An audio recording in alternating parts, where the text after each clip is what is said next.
ఆంధ్రప్రదేశ్ రాష్ట్ర వ్యాప్తంగా ఈ రోజు రేపు కూడా అత్యధిక ఉష్ణోగ్రతలు నమోదయ్యే అవకాశం ఉందని విశాఖ వాతావరణ శాఖ అధికారి సునంద తెలిపారు. నిన్న ఒంగోలులో 43 డిగ్రీలు, విశాఖలో 38 డిగ్రీల ఉష్ణోగ్రత నమోదైందన్నారు. నైరుతి రుతుపవనాలు కేరళను తాకాయని అన్నారు. జూన్ మొదటి వారంలో రాష్ట్రానికి నైరుతి రుతుపవనాలు వచ్చే అవకాశం ఉందంటున్న వాతావరణ శాఖ అధికారి సునందతో మా ప్రతినిధి Ramakrishna face to face.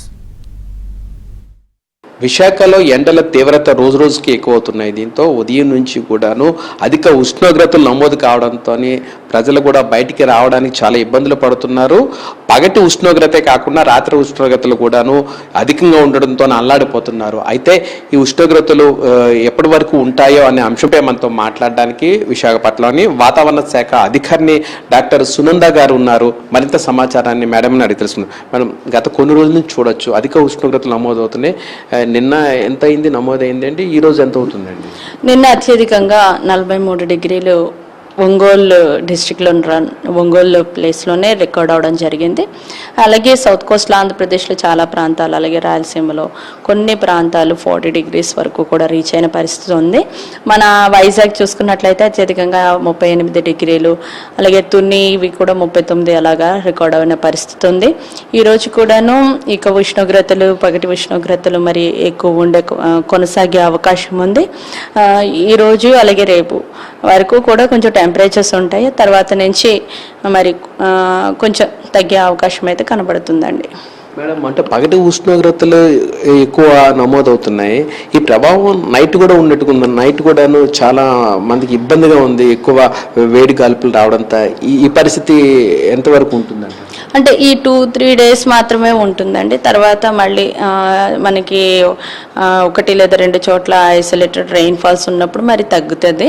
But 2 days మాత్రం కొంచెం టెంపరేచర్స్ ఎక్కువ ఉంటాయి. ముఖ్యంగా ఈ టైంలో ఈ 2 డేస్ మాత్రం కొంచెం మనకి అత్యధికంగా ఉంటాయి, తర్వాత గ్రాడ్యువల్గా తగ్గుతాయండి. మేడం, నైరుతి ఋతుపవనాలు ఆంధ్రప్రదేశ్కి ఎప్పుడు వస్తాయి మేడం? అంటే ఈ రోజు చూసుకున్నట్లయితే నైరుతి ఋతుపవనాలు చాలా ప్రాంతాలు మన అంటే కొమరిన్ రీజియన్, అలాగే సౌత్ నైరుతి బంగాళాఖాతం ఈ ప్రాంతాలని చాలా వరకు కవర్ చేయడం జరిగింది. అయితే ఈ రోజు అయితే చూసుకున్నట్లయితే కేరళని చాలా ప్రాంతం అంతా కేరళని తాగడం జరిగింది. కేరళ నుంచి తర్వాత సౌత్ తమిళనాడు కూడా రీజియన్స్ తాగడం జరిగింది. ఇక నైరుతి ఋతుపవనాలు అడ్వాన్స్ అయినాయి. ఇంకా అప్ టు సిక్కిం వరకు కూడా ఈ యొక్క మాన్సూన్ కర్వ్ అనేది వెళ్తుంది. సో ఇక్కడ చూసుకున్నట్లయితే కేరళ నుంచి సౌత్ తమిళనాడు తర్వాత ఈ ప్రాంతం వరకు కూడా విస్తరించినటువంటి పరిస్థితి అయితే ఉంది. ఇక్కడ బ్లూ లైన్స్ అంటే ఎంతవరకు నైరుతి ఋతుపవనాలు వచ్చి అన్నది ఈ బ్లూ లైన్ ఇండికేట్ చేస్తుంది అనమాట. సో ఇంతవరకు మన 29 మే వరకు ఇంత ఏరియా కవర్ అయ్యింది సౌత్ వెస్ట్ మాన్సూన్ తోటి. అయితే ఈ రోజు చూసుకున్నట్లయితే కేరళలోని చాలా ప్రాంతం అంతా కూడాను కవర్ అవుతుంది. అలాగే సౌత్ తమిళనాడులో కొంత ప్రాంతము, అలాగే ఈ ప్రాంతాల్లో నార్త్ ఈస్ట్ బంగాళాఖాతం అంటారు, ఈ ప్రాంతం కూడా కవర్ అవుతూ ఉంది.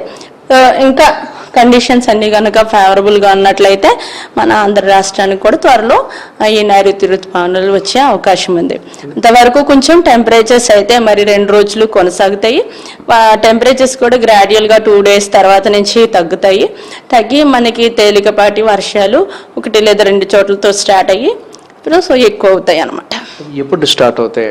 మన ఆంధ్రప్రదేశ్లో ఫస్ట్ ఎక్కడ తాగుతాయి నైరుతి ఋతుపవనాలు? అంటే ఒకవేళ కేరళ నుంచి తర్వాత కర్ణాటక ఈ ప్రాంతాలన్నీ అయితే అంటే డిపెండ్స్ ఎక్కడ రెయిన్ఫాల్ ఎలా వస్తుంది దాన్ని బట్టే చూస్తారు.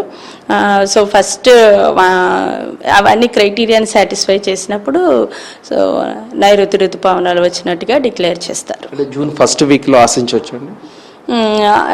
ప్రస్తుతం అయితే కండిషన్స్ ఫేవరబుల్గా ఉన్నాయి. మరి కాస్త మన ప్రాంతాలన్నీ వర్షం వచ్చినప్పుడు మాత్రమే ఇది డిక్లేర్ చేయడం జరుగుతుంది.